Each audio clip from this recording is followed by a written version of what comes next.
So in a recent video, we talked about Mendelian genetics, where basically there's just one dominant allele, right? And the other one is recessive.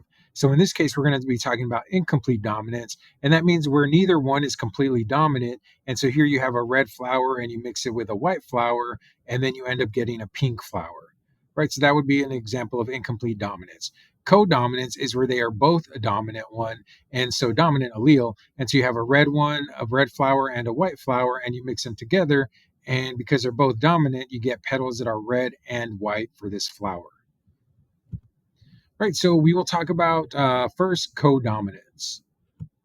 So codominance, the definition is when a single gene has more than one dominant allele, right? And in this example, we're talking about cattle coat. So you see you have this white color right here, big W, and you have this red color right here, big R. But when you mix them together, right, when these two have offspring, you don't just get one or the other. In this case, you get an offspring that has white and red on their coat, right? So that is an example of codominance.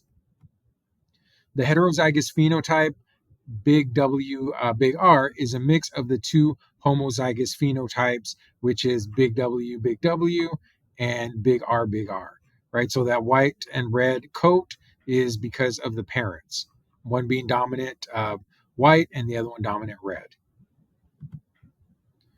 Right, so human blood type has three alleles: dominant A allele, the dominant B allele, recessive O allele. So type A and type B are dominant to type O. Type A and type B are co-dominant to each other, right? So if you ever have that O there, that O is going to be like the recessive one, but the A and the B are both co-dominant, right? So dad will pass one of these three on, mom will pass one of these three on, and so it all depends on what the parents are. And so the child genotypes, you have the possibilities of big A, big B, and then this recessive O, right? Big A, big B, and then this recessive O. So again, the A and the B are dominant, and that O is going to be recessive. And so here you have the Punnett square completed, right? This big A right here. So type A blood, this one's type AB blood, and this is type A because, again, that O is going to be recessive. So you would just say type A. And then this big A and this big B give you type AB. This big B and this big B give you type B blood. And because you have that O, again, the recessive, it's type B blood. And then here you have type A. Then here you have type B. And the only way you would have, and this is why this blood type is so rare, right? Because you need two of these recessive ones to give you type O blood. And so this right here is an example of codominance in the blood types. Right, so right here, you can do this on your own. Mike is heterozygous for, and we'll do this together actually. Mike is heterozygous for type A blood, right? So he is heterozygous type AO, and Lisa is heterozygous for type B blood, so B and then O. Again, A and B are dominant and O is recessive, right? So the probability of having a type A blood. And so we can do that right here. So this kid right here is going to be A, B, right, because of this A and this big and this B. And then in this Punnett square right here, you have this big A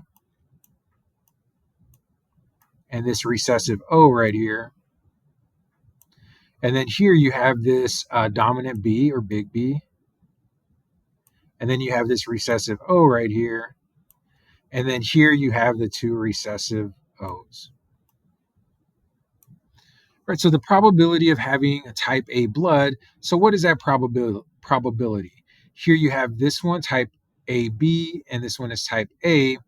This one is type B, and this one is O. So let's see, probability of having type A blood, it would just be this one right here, right? Then the probability of having a child with codominant blood. So codominant, again, means that you have two dominant alleles there.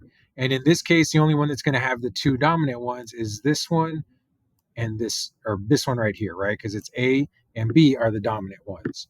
And then the probability of having a child being heterozygous, codominant to each other. So let's see. All right, and so then this is what we have. So we said that this type A blood was 25%, and you have that right here, right? Type A is just 1 out of 4, so that's 25%. the probability of having a codominant blood. So that would be like AB right here. And that's only 25% too, right? Because it's just one out of the four squares. And then the probability of child being heterozygous codominant to each other, uh, same thing, right? Type AB is the only one that is codominant. All of these other ones have an O, which is a recessive. And so if they're codominant to each other, type AB is the only one, and that's just one out of four. So one out of four is 25%. So yeah, each of those answers was just 25%. Right, so let's say this example right here. Jason is homozygous for type A blood. Right, so big A, that is homozygous dominant. And then Maria is who is heterozygous for type B blood. Their child, Rick, has codominant blood. Right, so she has heterozygous for type B blood. So that is big B, and then this O right here. So complete the Punnett square for Jason and Maria. And so right here, you would have type A,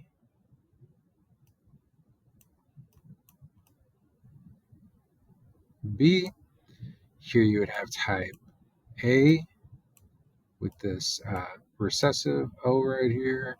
Here you would have type A, B, right? Because you have the B here. So let's bring this one down. And then here you have type A with a recessive O. Right, so what were the odds of Rick having codominant blood? And so that would be codominant would be these two, right? AB and AB. And since it's half of them right here, right, 2 out of 4 is half, then that is 50%. Right, and here you have that 50%. And yeah, AB, they are codominant to each other. So this is what that would be, 50%. All right, so that was codominant where they are both dominant. In this case, we're going to talk about incomplete dominance. So let's look at that. So that's defined by neither allele being completely dominant, right? And so heterozygous gives you that blended appearance, right? And this is that heterozygous one.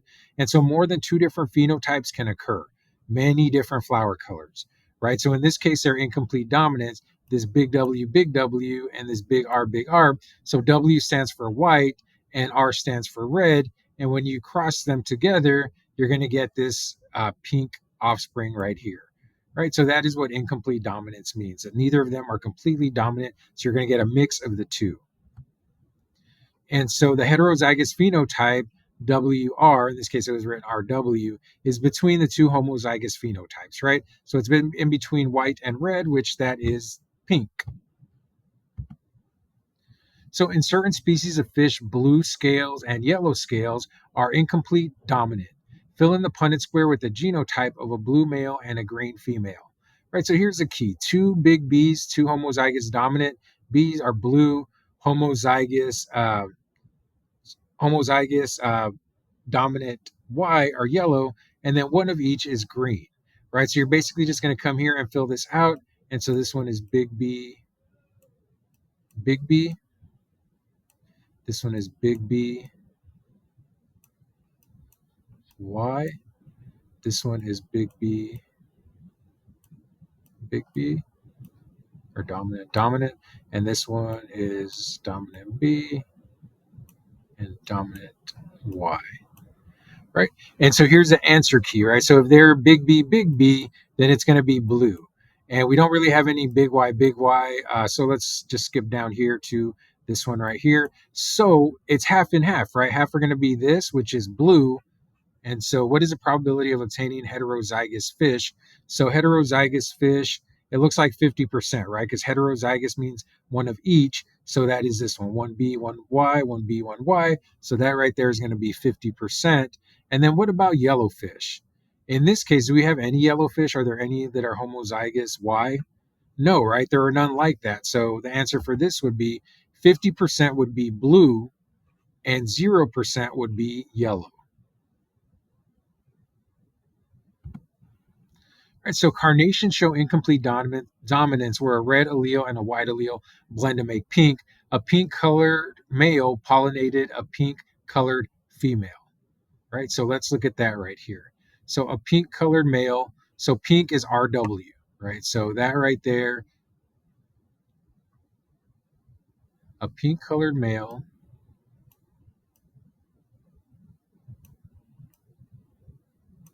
and a pink colored female.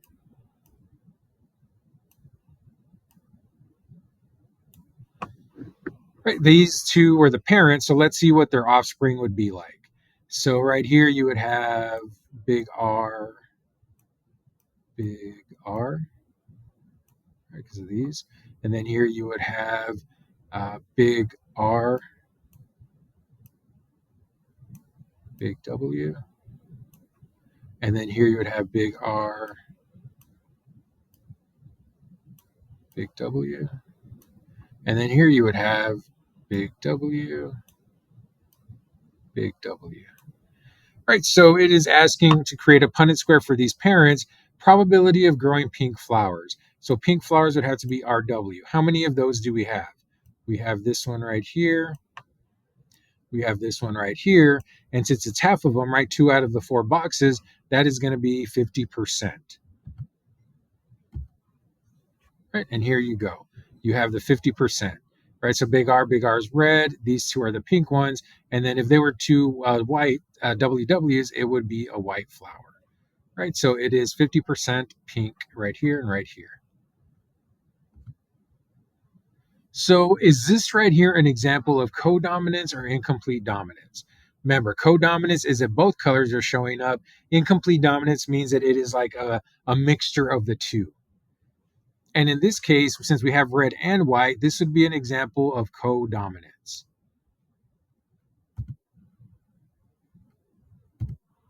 So here, is this codominance or incomplete dominance? And you don't see two colors here, so it's probably not going to be codominant. It's probably going to be a mixture of two different colors. In this case, most likely red and white would give you this pink color. So what about this guy right here, right? There is some reddish brown and there is some white here. So again, if it is two different colors, it's probably not going to be incomplete. It is probably going to be codominant.